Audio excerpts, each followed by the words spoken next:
4 tips आप genuinely अगर follow करते हैं तो नौकरी आपसे दूर नहीं है। ठीक है, पहली बात की बात करते हैं, इन 4 टिप्स के बारे में देखते हैं। तो पहला पॉइंट जो है वो क्या है, फोकस एंड स्टडी प्लान। आपका क्या होना चाहिए, एक पर्टिकुलर फोकस हो, जिस भी चीज की आप पढ़ाई कर रहे हैं पूरा का पूरा कंसंट्रेशन बना हो, ठीक है, और एक प्रॉपर आपका स्टडी प्लान हो इन 30 दिनों में। ये बहुत इंपॉर्टेंट टिप्स हैं, ठीक है, इनको हम डिटेल में थोड़ा आगे देखेंगे। नेक्स्ट पॉइंट है mock of all previous years. जितने प्रीवियस ईयर्स के पेपर हैं, अब भाई प्रीवियस ईयर किसके देने हैं? क्या आपको रेलवे का प्रीवियस ईयर देना है? क्या आपको आईबीपीएस का प्रीवियस ईयर देना है? जी नहीं, बिल्कुल आपको एसएससी का प्रीवियस ईयर देना है। किस एग्जाम्स के देने हैं? तो आपको एमटीएस का भी नहीं देना, सिर्फ सीएचएसएल, सीपीओ, सीजीएल। कब के? 2018 के बाद के। 2018 के बाद के जितने टियर 1 के पेपर हुए हैं आपको उनको लगाने हैं, सारे के सारे paper, math, English, reasoning, GK मत लगाइएगा, ठीक है। उसके बाद बात करते हैं मल्टीपल रिवीजन की। तो देखो मल्टीपल रिवीजन भी एक मैंने नाम दिया, बड़ा प्यारा सा नाम, ब्रूसली कॉन्सेप्ट। पहला भी हमारा ब्रूसली टेक्निक, ठीक है। ब्रूसली का जो टेक्निक रहा, जो उसने अपने लाइफ में फॉलो की, उसको हम रिलेट करेंगे अपने इस एग्जाम से, ठीक है। और जो 4th पॉइंट है वो हमारा है एक पॉइंट जो मैंने बचा के रखा है आपके लिए, वीडियो के एंड में आप जानोगे। ये कॉन्सेप्ट लिया गया है भगवत गीता से, एक बहुत खूबसूरत श्लोक वहाँ कही गई है, और उस श्लोक को हम रिलेट करेंगे कि हमारी इन 30 दिनों के एग्जाम में वो कैसे हेल्पफुल, ठीक है। कोई भी एक एस्पिरेंट है तो उसके लिए श्लोक कितना महत्वपूर्ण है, इन बातों को ध्यान देंगे। तो आइए शुरू करते हैं। पहला पॉइंट देखते हैं, फोकस एंड स्टडी प्लान। तो भाई देखो, ब्रूसली ने एक बहुत खतरनाक बात बोली थी जिसको मैंने ब्रूसली टेक्निक कहा है। ब्रूसली ने कहा था कि the successful warrior is the average man with a laser like focus. आपने कभी लेजर देखा है? लेजर कभी भी बीम करता है ना, तो जिस पॉइंट पर आप उसको फोकस करोगे वो उसी पॉइंट पर बीम करेगा, कहीं और बिखरता नहीं है। तो आपका जो ध्यान है ना वो बिखरना नहीं चाहिए। आपका ध्यान इन 30 दिनों में सिर्फ और सिर्फ आपके एग्जाम पर रहना चाहिए। घर में क्या हुआ, पड़ोसी के साथ क्या हुआ, उसने क्या कहा, इन बातों पे ध्यान नहीं देना है। सिर्फ और सिर्फ आपका जो पूरा का पूरा टाइम जो आपके दिमाग में चले, सपने में भी अगर आप कुछ कर रहे हो तो आप वोकैब रिवाइज कर रहे हो, आप करंट अफेयर पढ़ रहे हो। इस तरीके से पूरा का पूरा फोकस आपका 30 दिनों में कहाँ पर होना चाहिए? आपके पेपर पर होना चाहिए। अगर इतना फोकस आपने केंद्रित कर लिया ना तो सिलेक्शन आपसे कोई नहीं ले जाएगा, इतना ध्यान रखिए, ठीक है। तो फोकस के साथ साथ आपको और किन बातों पे ध्यान देना है? पहला पॉइंट जो है, अवॉइड नेगेटिव पीपल, ठीक है। जैसे आपके आसपास जितने लोग हैं, ठीक है, भाई तेरे से नहीं हो सकता, तेरे बस की बात नहीं है, तू क्या करेगा बता, कट ऑफ देख 160 जा रही है, तेरे 80 नंबर 90 नंबर आ रहे हैं, तेरे से नहीं हो पाएगा, छोड़ दे पढ़ाई लिखाई। तो जो ऐसी बातें बोलते हैं ना, उनकी बातें सुनो, लेकिन उनको अभी रिप्लाई देने का जरूरत नहीं है, ठीक है। आपकी कामयाबी उनको रिप्लाई देगी, आप अभी उन्हें कुछ नहीं कहोगे। आप सिंपली फोकस करोगे पूरा का पूरा अपने पढ़ाई पर। आपको कोई इधर उधर की बातें नहीं सोचनी, नेगेटिव लोगों से दूर रहना है, नेगेटिव जगह से दूर रहना है जहां पर आपको नेगेटिविटी मिले, ठीक है। किसी की बातें मत सुनो, फोन ऑफ करना है फोन ऑफ कर दो, किसी की बातें कोई व्हाट्सअप, कोई फेसबुक कुछ का रिप्लाई ही नहीं करना। 30 दिन सिर्फ आपके हैं, आपसे कोई नहीं ले सकता है, लेकिन इन 30 दिनों में जान लगानी, ठीक है। दूसरा पॉइंट है कि don't take mock marks seriously. जैसे अगर कोई स्टूडेंट ये सोच रहा है कि भाई मेरे मॉक में तो 110 नंबर 120 नंबर बन रहे हैं, 2 साल तैयारी करते हो गए, मेरा क्या नंबर आएगा? 160 तो कट ऑफ गई थी, पिछली बार 100, अगली बार 170 भी जा सकती है, मेरा कुछ नहीं होने का जब तक मेरे 150 नंबर मॉक में ना आए। तो देखो, आप जो तैयारी कर रहे हो ना, आप एसएससी की तैयारी कर रहे हो, ना कि टेक्स्ट बुक और एसएससी ट्यूब की तैयारी कर रहे हो, ठीक है।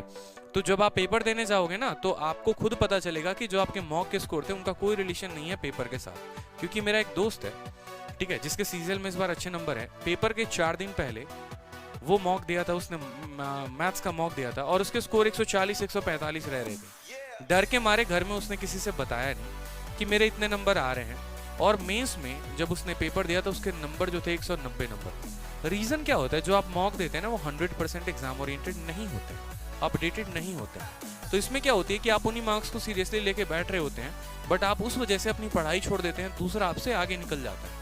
तो इन 30 दिनों में आपको अपने मॉक के मार्क्स को ध्यान नहीं देना है, कितने आ रहे कितने नहीं आ रहे, बस ये ध्यान दो कि क्या मैंने टॉपिक कंप्लीट किया है या टॉपिक मैंने कंप्लीट नहीं किया। आपको इस बात पे फोकस रखना है कि मेरे कितने टॉपिक्स रहते हैं और मुझे कितना कवर अप करना है। और जो 3rd पॉइंट है, आपको अपना ब्रह्मास्त्र यूज करना है। देखो भाई, हर किसी के पास अपना एक ब्रह्मास्त्र है, क्योंकि भगवान खुद है, ठीक है। अगर सोचो कि ईश्वर इतने बड़े, ठीक है, उन्होंने आपके जैसा दुनिया में कोई दूसरा पर्सन बनाया ही नहीं। हर किसी के पास 2 आंख 2 हाथ 2 पैर है, ठीक है, लेकिन दुनिया में पूरे विश्व में एक पर्सन आप अपने जैसा मुझे ढूंढ के दिखा दो, मिल ही नहीं सकता है। बनाने वाला नहीं बना पाया तो कोई और क्या बनाएगा, ठीक है। तो हर किसी के पास अपना एक ब्रह्मास्त्र होता है, आपके पास ब्रह्मास्त्र होगा भी, ये ब्रह्मास्त्र है क्या? किसी को रात में जगने की आदत है, किसी को रात भर पढ़ने की आदत है, किसी को मैथ्स अच्छा लगता है, किसी को जीएस अच्छा लगता है। तो जो भी आपका ब्रह्मास्त्र है ना, उसमें कम से कम कोशिश करो कि आप उसको फुल फ्लेज्ड में पूरे के पूरे नंबर आप उसमें ला सको। जैसे मेरे जो मार्क्स थे 50 50 50 थे मैथ इंग्लिश रीजनिंग में, मैंने तीनों में बहुत रगड़ के मेहनत की थी, ठीक है, ताकि मेरे एक नंबर भी कहीं ना जाए। तो अगर आपका माइंड ये आपको अलाउ करता है कि यार आप 12 घंटे पढ़ सकते हो, तो आप 12 घंटे पढ़ो। अगर आपको निमोनिक्स के थ्रू याद हो सकते हैं तो निमोनिक्स के थ्रू आप जीएस को भी याद करो, वोकैबुलरी को भी याद करो। तो आपको अपने ब्रह्मास्त्र को आइडेंटिफाई करना पड़ेगा, ठीक है। ये 4 पॉइंट्स थे। पहला पॉइंट में ये। दूसरे पॉइंट की बात करते हैं हम यहाँ पर। तो दूसरा पॉइंट देखो अपना है, कौन सा है बताओ जल्दी से। दूसरा पॉइंट हो गया आपका यहाँ पे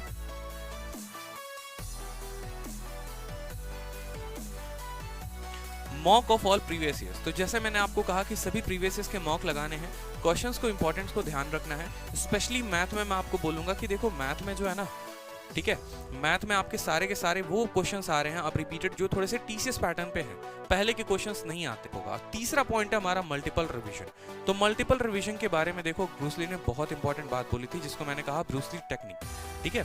तो मल्टीपल रिवीजन में ब्रूस ली ने ये कहा कि I don't fear the man who has practised 10,000 kicks once, but I fear the man who has practised 1 kick 10,000 time. मुझे उस व्यक्ति से डर नहीं लगता जिसको 10,000 तरीके आते हों लड़ने के, या जिसने 10,000 तरीके सीखे हो लड़ने के। मुझे उस व्यक्ति से डर लगता है जिसने एक ही तरीके को 10,000 बार प्रैक्टिस कर रखा हो। अगर इतना बड़ा योद्धा ये बात बोलता है तो इस बात में सोचो कितना दम होगा।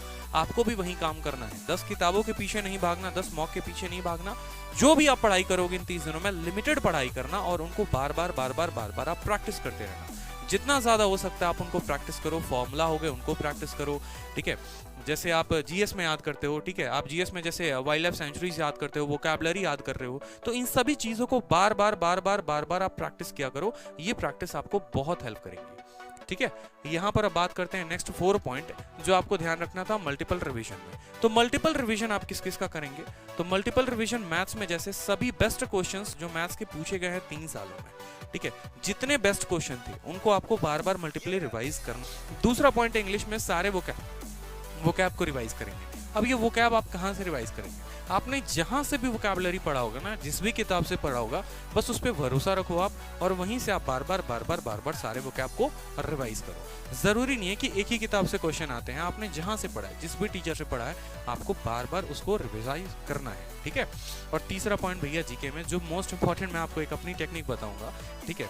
ये टेक्निक क्या है? Pink box. पिंक बॉक्स किसका भाई? लूसेंट का। लूसेंट का क्या है? Pink box. जरा गौर से फोकस करो। पिंक बॉक्स किसका? लूसेंट का। और इंपॉर्टेंट फॉर्मूला एंड रूल्स, ठीक है। अब ये पिंक बॉक्स में आपको अपनी नोट्स की बुक दिखाता हूँ। जैसे ये 16 दिनों की हमारी सीरीज हो गई, आप देख सकते हैं 16 दिन 16 मैराथन। ये पिंक बॉक्स का मैंने आपको एक अपनी ही किताब का एक छोटा सा फोटो मैंने आपके साथ शेयर किया है। यहाँ पर गौर से देखो, तो जैसे ये वाइल्ड लाइफ सेंचुरीज हो गए, नेशनल पार्क्स हो गए। अब यहाँ पर आपको याद कैसे करनी है? ट्रिक क्या होगा? मैंने जैसे याद किए थे, देखो मैंने हाईलाइट भी कर रखा है, ठीक है। तो मैं जब याद करता था तो जैसे मैंने ऐसे याद कर लिया बंदीपुर। अब मुझे दिखा कि बंदी कैसे, किसी को बंदी आप कब बनाओगे? जब वो नाटक करेगा। जब वो नाटक करेगा तो बंदी बनाओगे, यानी बंदीपुर कहाँ हो गया? कर्नाटक का हो गया। इस तरीके से, ठीक है। जैसे भगवान के नाम से जितने आते हैं वो सारे के सारे कहाँ पार्क होते हैं? मध्य प्रदेश में होते हैं। जैसे आप यहाँ देख सकते हो कान्हा। कान्हा किसका नाम है? भगवान का नाम है। कहाँ मिलेगा? एमपी में मिलेगा, ठीक है। उसी तरीके से आप बहुत सारे नाम, पलामू, आपको पेंच, 5 भगवान होते हैं। पेंच कहाँ मिलेगा? मध्य प्रदेश में मिलेगा, ठीक है। माधव किसका नाम है? कृष्ण जी का नाम है, वो कहाँ मिलेगा? मध्य प्रदेश में मिलेगा। तो ये छोटी मोटी ट्रिक्स के थ्रू मैं अपने दोस्त को बिठा लेता था और उसी के साथ डिस्कशन करता था, क्योंकि लास्ट के 5 दिनों में मैंने लूसेंट के सभी मिसलेनियस खत्म कर दिए, सभी ज्योग्राफी। अब ये पिंक बॉक्स कहाँ मिलेंगे? तो ये आपको मिलेंगे आपके लूसेंट की किताब में, मिसलेनियस पोर्शन में, और साथ में ज्योग्राफी, हिस्ट्री, पॉलिटी, हर जगह ये पिंक बॉक्स मिलेंगे। तो लास्ट के 30 दिनों में क्या करना कि सभी पिंक बॉक्स खत्म कर देना जो आपके एग्जाम में आते हैं, ठीक है। जैसे छोटी मोटी चीजें हो गई, जैसे यहाँ पर मैंने ऐसे याद कर लिया था दक्षिण गांव। अब दक्षिण देखो, भारत में दक्षिण में कौन है? ठीक है, पूरा, पश्चिम, उत्तर, दक्षिण। दक्षिण का उल्टा कौन? कश्मीर। तो कश्मीर मिलेगा दक्षिण गांव में, जम्मू एंड कश्मीर। इस तरीके से जितने ताल वाले हो जाते हैं वो कहाँ मिलते हैं? उत्तराखंड में मिलते हैं, ठीक है। इस तरीके से आप याद कर सकते हो। बाल पाखरम, बाल पक रहे हैं। क्यों बाल पक रहे हैं? क्योंकि मेघ आते हैं, और मेघ आते हैं तो मेघ के पानी जो होता है बहुत खराब होता है, वो बाल पका देता है। तो बाल पाखरम मेघालय। मानस भगवान का नाम है, सॉरी पेंच जो हो गया वो कहाँ हो गया, मध्य प्रदेश। माधव कहाँ हो गया, मध्य प्रदेश। इस तरीके से आप सारे के सारे पिंक बॉक्स याद कर लो। यकीन मानो स्टैटिक पोर्शन बहुत कम समय में कंप्लीट हो जाएगा, अच्छे मार्क्स स्कोर कर पाओगे पेपर में, ठीक है। इसी तरीके से जैसे मैंने यहाँ पर एक छोटा सा border, length of India's border with the neighbouring countries, इस तरीके से मैंने याद किया था। आप सभी को पता होगा एक ट्रिक, बचपन में एमबीए। बचपन में एमबीए का मतलब ब से बांग्लादेश, च से चाइना, प से पाकिस्तान, न से नेपाल, एम से म्यांमार, बी से भूटान, ए से अफगानिस्तान। तो इस तरीके से ट्रिक्स के थ्रू हमने याद किए थे कि बचपन में एमबीए याद हो गया तो पता चल गया कि कौन कौन से कंट्रीज हैं जिनके साथ हम स्टेट शेयर करते हैं, ठीक है। तो इस तरीके से मैंने एक छोटा सा एग्जांपल दिया कि देखो मेरी भी लूसन की किताब थी, जैसे मैंने कवर अप किया था। तो ये रीजन था एक जीएस में स्कोर करने का काफी कम समय में। और जो फोर्थ पॉइंट मैंने आपसे छुपा के रखा था, जिसको मैंने कहा था वीडियो के एंड में डिस्कस करूंगा, तो वो देखो आप स्टे मोटिवेटेड। आपको क्या रहना है, बहुत मोटिवेटेड रहना है, ठीक है। आपको क्या रहना है, बहुत ज्यादा मोटिवेटेड रहना है। गीता में एक बात कही गई है, बड़ी अच्छी बात कही गई है कि मनुष्य अपने विश्वास से निर्मित होता है, जैसा वह विश्वास करता है वैसा वह बन जाता है, ठीक है। इंग्लिश में भी देख लो, man is made by his believe, as he believes so he is, ठीक है। तो आपको अपने ऊपर विश्वास रखना है कि नहीं यार, सबसे पहले तो आप अपने ऊपर विश्वास रखो। आप अगर अपने ऊपर विश्वास नहीं रख सकते तो दुनिया में कोई आपके ऊपर विश्वास रखने वाला नहीं होगा। तो आपको अपने ऊपर विश्वास रखना है, यार मैं तो कर सकता हूँ, इसमें नो डाउट है, मैं करूंगा। ये 30 दिन है, मैं जान लगाऊंगा, कुछ भी हो जाए, ना दाएं ना बाएं ना इधर ना उधर, सिर्फ मुझे पढ़ाई पर फोकस करना है। No Facebook, no WhatsApp. एक बार ये नौकरी आ गई तो मेरी लाइफ सेटल्ड है, मेरे आने वाले जनरेशन की लाइफ सेटल्ड है। बस मुझे एक ही बार तो मेहनत करना है, ये 30 ही दिन तो करने हैं। पढ़ना क्या है, पिंक बॉक्स ही तो पढ़ना है लूसेंट का। मैथ्स में करना क्या है, 16 वीडियोस हैं, 16 वीडियोस ही तो देखनी है, ठीक है। पूरे इंपॉर्टेंट कॉन्सेप्ट रिवाइज हो जाएंगे। वो कैब में क्या करना है, तो रिवाइज ही करना है, तो ठीक है, समझ रहे हो बात। तो ये 16 दिन जान लगा दो, 30 दिन तो पूरे के पूरे लगा देने, आपको रिवाइज करना है। मेरे से जितनी हेल्प हो पाएगी मैं आपको करूंगा, ठीक है। छोटे मोटे वीडियो से जितने मैं आपकी हेल्प कर पाता हूँ, जितना आप गाइड कर पाता हूँ, उतना मैं जरूर करूंगा, ठीक है।